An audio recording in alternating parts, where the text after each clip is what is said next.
G'day, here's a small parcel of Boulder Opal from central Queensland, Australia. Rules in millimetres, material's been wetted, as you can see there, the white is the reflection of the lights.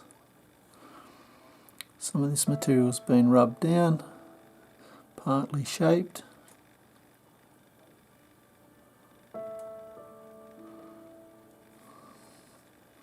Just an off cut there, nothing spectacular, just threw it in.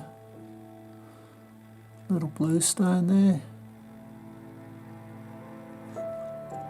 Electric vibrant purples, blues.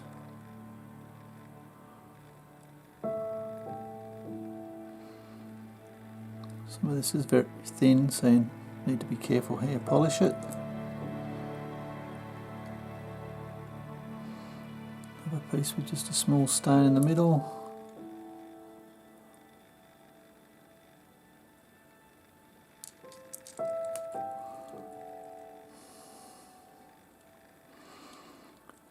Mauve sort of potch, green down the side there. I hope you've enjoyed. Cheers.